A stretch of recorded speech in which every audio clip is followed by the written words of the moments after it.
आपने Jalgaon sex scandal की बात करी तो मुझे एक बार वो समझना है क्या है पूरा, and then we'll move forward and we won't talk about it.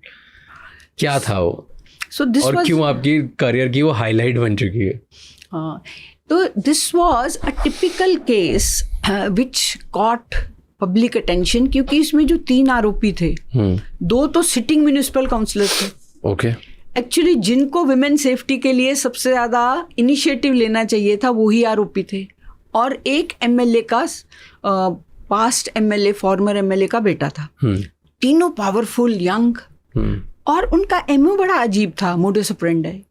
वो क्या करते थे, लोकल कॉलेज में एडमिशन ले लेते थे, तो उसकी वजह से उनको, ये देखो पुरानी बात है 94 की, लड़कियों के साथ इंटरेक्शन करने की मतलब वेन्यूज, और उन्हीं कॉलेजेस में कई बार उनको चीफ गेस्ट करके बुलाया जाता था। अच्छा। यू आर यंग, तुम्हारे पास पैसा है, तुम्हारे पास पावर है, तो लड़कियां अट्रैक्ट हुई तो पहले उनको मैरिज प्रॉमिस करो, देन सेक्सुअली एक्सप्लॉइट करो, और फिर उन्होंने ना एक तिरुपति लॉज थी, वहाँ पे एक वीडियो लगा रखा था, that whole act of sexual intercourse वो रिकॉर्ड करो, फिर लड़कियों को ब्लैकमेल करो and force them to have sexual relationship with friends. और लड़कियां इसमें इतनी ज़्यादा फंस गई कि उनको समझ ही नहीं आ रहा था कि बाहर कैसे निकलें, इतनी ज़्यादा एक्सप्लॉयटेशन हो गया। और उस टाइम महाराष्ट्र में लेडी ऑफिसर्स थी नहीं, मैं बाय चांस सीआईडी में पोस्टेड थी, तो मुझे वहाँ जब भेजा गया तो एक्चुअली मेरे जो बॉस थे उन्होंने कहा तुम शहर में मत रहो, शहर में अगर रहोगी तो लड़कियां नहीं आएंगी। तो शहर से बाहर मुझे एक वो दे दिया गया। क्यों नहीं आएंगी लड़कियां शहर में? क्योंकि उनसे डरती थी, लोकल लीडर से डरती थी, और लड़कियां ऑल्सो, उनका मेन ये कहना था कि हमारे पेरेंट्स हमें केस नहीं दाखिल करने देंगे। वो भी सही था। तो ये केस स्टार्ट कैसे हो, पता कैसे चला कि ये हो रहा है? पर अचानक मीडिया में कोई बोला, नाम वाम तो आया नहीं, तो इतना ज़्यादा हंगामा कि 100 से ज़्यादा लड़कियों का एक्सप्लॉयटेशन हुआ है। तो लोकल कम्युनिटी और स्कूल, कॉलेजेस, काफ़ी ज़्यादा ये जब अप्रोर हुआ तब मुझे भेजा गया। और इसमें एक और जो निष्पन्न हुआ कि महाराष्ट्र में इतनी कम लेडी ऑफिसर्स थी कि जब मैं जलगांव में गई तो 8-10 दिन के बाद लेडी ऑफिसर्स को, इनको कभी कोई नासिक से भेज रहे हैं, कभी नागपुर से भेज रहे हैं, कभी मुंबई से भेज रहे हैं, पुणे से भेज रहे हैं। तब हमें समझ में आया कि अगर ऐसे लड़कियों का, महिलाओं का एक्सप्लॉयटेशन हो बड़े स्केल पे, हमारे पास तो मैन पावर ही नहीं है। तो इसलिए एज ऑफ टुडे महाराष्ट्र में और rest of the country 25-30% reservation है फॉर विमेन इन पुलिस, पर as of today less than 12% तक हम पहुंचे हैं। अनदर 10 years जब 30-33% हो जाएंगी महिलाएं, तो पुलिस स्टेशन का प्रोफाइल बदलेगा, शायद क्राइम रिपोर्टिंग और बढ़ जाए। तो आप लोग जो हैं, आप लोग तो क्रिटिसाइज करेंगे कि महिलाओं के अगेंस्ट क्राइम बढ़ा है, बट अगर रिपोर्टिंग बढ़े दैट्स अ गुड साइन। सो आप बता रहे थे कि तो आपको पहले तो सिटी के बाहर आपको डाला, फिर कैसे वो सॉल्व हुआ, क्या हुआ?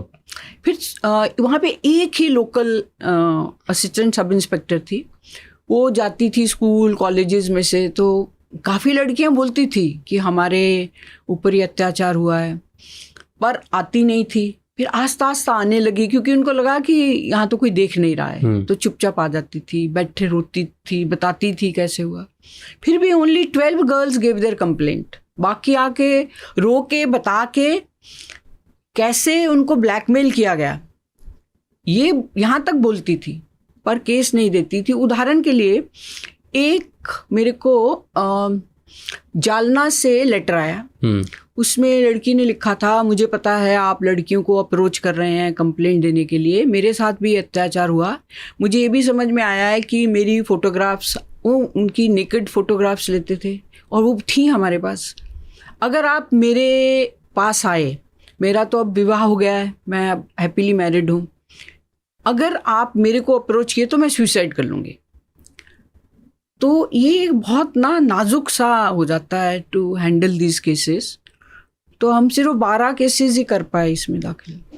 तो फिर केसेस दाखिल करे तो उन लोगों ने नाम लिए कौन करता था, कैसे करता था? हाँ किए ना, आरोपी साहब अटक किए, सेशन कोर्ट ने इनको शिक्षा दी, पर हाई कोर्ट में वो केसेस छूट गए क्योंकि कंप्लेंट्स इतनी लेट थी। ये भी लड़कियों तक पहुंचना चाहिए। अगर हमारी केस रेप बलात्कार किया है, इमीडिएट मेडिकल एग्जामिनेशन बहुत असेंशियल है। इसमें हाई कोर्ट ने ये ओपिनियन ले लिया कि आपका जो मेडिकल एग्जामिनेशन रिपोर्ट है वो तो 6 महीने बाद का है, 1 साल बाद का है, तो बेनिफिट ऑफ डाउट मिल गया आरोपी को। तो वो 3 आरोपी छूट गए।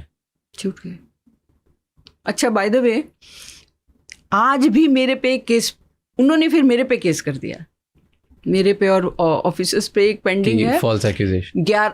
11 मार्च को मेरी वो थी, एविडेंस था जलगांव के पास एक जगह है Bhusawal, but luckily my prosecutor said कि आपको आने की जरूरत नहीं है।